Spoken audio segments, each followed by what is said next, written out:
देखो दरवाजे के बाहर या यहाँ वहाँ कुत्ता भौंकता है ना, तो हम लोग क्या कर लेते हैं, घर को बंद कर लेते हैं, दरवाजा को बंद कर लेते हैं। रोड पे कुत्ता भौंकता है तो गाड़ी के शीशे को हम ऊपर कर लेते हैं, चढ़ा लेते हैं। अड़ोसी पड़ोसी भी कुत्ता रखे रहता है ना, तो कुत्ता को तो हम रोक नहीं सकते हैं, भाई पड़ोसी की इच्छा है रखने दीजिए कुत्ता, लेकिन वो कुत्ता सारा दिन भौंकते रहता है तो हमें परेशानी लगता है। तो मेन डोर को बंद कर लेते हैं या खिड़की को भी बंद कर लेते हैं, या बंद करके या हो सके तो दूसरे कमरे में दूसरे तरफ चले जाते हैं, बालकोनी के साइड।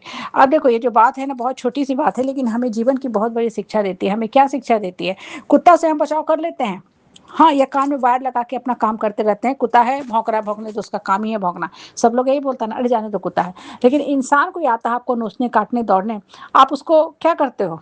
आप भी उसके साथ कुत्ता बन जाते हो मतलब आप भी उसके साथ उलझ जाते हो, उसी भाषा में उसके साथ बात करने लगते हो। देखो हम ये नहीं करें कि कुत्ता को छोड़ दो कि कुत्ता पागलों की तरह सबको काटता दौड़ता रहे, लेकिन सही समय आने पे उस कुत्ते का इलाज करो। कैसे इलाज करोगे?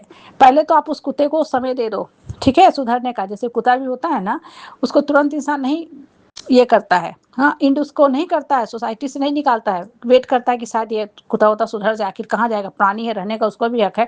जब नहीं सुधरता है, या बंदर ही है बहुत परेशान करता है सोसाइटी में हम लोग जहाँ अगर रहते हैं, तो फिर मंकी कैचर डॉग कैचर को बुलाते हैं कि भैया इसको पकड़ के ले जाओ, ये यहाँ के रहने लायक नहीं है, ये इंसानों का रहने वाला है एरिया। हालांकि इसको भी रहने का हक है इसी प्रकृति में, इसी जहाँ में, लेकिन ये बहुत तंग कर रहा है, उपद्रव मचा रहा है, तो इसको ले जाओ, ठीक है।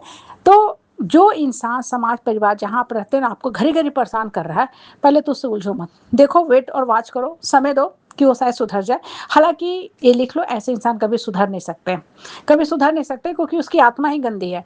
अब आपको अपने आप के अंदर सुधार लाना है, बहुत स्ट्रांग बनना है, मजबूत बनना है, क्योंकि अब आपको इफ सर्पिल स्नैकिस फिशी फॉक्सी, हाँ, टॉक्सिक आदमी से भिड़ना है।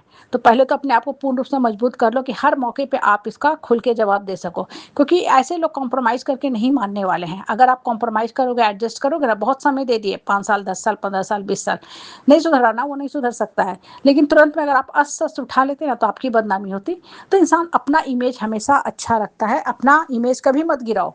जिस समाज में आप रहते हो ना, लोगों को कभी भी ये मौका मत दो कि वो आपकी कमियां लाके खड़ा कर दे, उसमें आपकी बेइज्जती होगी। हाँ, बर्दाश्त कर लो, ठीक है, ठीक है। भगवान कृष्ण भी यही बोलते हैं, तुरंत भी युद्ध नहीं किया जाता है, हाँ, लेकिन जब अन्याय बहुत बढ़ने लगता है, धर्म बढ़ने लगता है, तब फिर वो युद्ध किया जाता है, जिसे धर्म युद्ध कहते हैं। धर्म युद्ध मतलब अपने जीने का हक लेने के लिए किया गया युद्ध।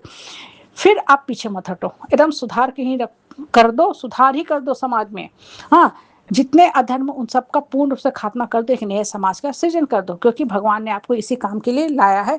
इसलिए आप इतने दिन से टोलरेट कर रहे हो, बर्दाश्त कर रहे हो। घड़ी घड़ी किसी से उलझोगे ना, तो वो होता क्या, कोई इंसान का मन जो होता है भटकने लगता है, उसको उस काम में आनंद आने लगता है, वो भी आपके साथ इंजॉय करने लगता है। कहने का मतलब है उसको लगता है कि चलो इसके साथ उलझे रहते हैं, ठीक है। तो उसका तो टाइम पास है, कुत्ता का क्या काम है, भौंकना काम है, लेकिन हमें इरिटेशन होता है ना। हाँ, कौवा है, काँव काँव काँव करता है ना, ठीक है। तो अब उस तो प्राणी है उधर, लेकिन हम तो वैसे प्राणी नहीं ना है, हम तो उस तरह जीव के कैटेगरी में नहीं आते, हमारी स्पाइसीज अलग है, कैटेगरी अलग है, हमारा सब कुछ अलग है। तो हम अपना बचाव करते हैं। इसलिए बोलते हैं ना कि जीने का हक लो, पहले मन को मजबूत करो, फिर युद्ध में भिड़ने जाओ। सीधे युद्ध करने मत जाओ, बिना तैयारी के युद्ध भी करोगे ना तो हार ही जाओगे। चंद्रगुप्त मौर्य जो था ना, सीधे मगध पे आक्रमण कर दिया बिना तैयारी के, तो फर्स्ट टाइम हारा ना। क्यों? क्योंकि उसकी तैयारी नहीं थी। जैसे खिचड़ी होता है ना, खाने के प्लेट में साइड से खाया जाता है, सीधे हाथ डालोगे ना बीच में, तो पूरे आपके हाथ जल जाएंगे। साइड साइड से हम लोग फूक फूक के चम्मच में लेके थोड़ा थोड़ा खाते हैं। इसलिए जब भी इस तरह के लोगों से आप भिड़ने जाओ ना, पहले अच्छा से प्लानिंग कर लो, मजबूत बना लो, फूक फूक के कदम रखो, मतलब वेट और वॉच करो कि ये लोग कैसे हैं, ठीक है। और इनके सही सबूत के साथ ऐसे लोगों का इलाज करो।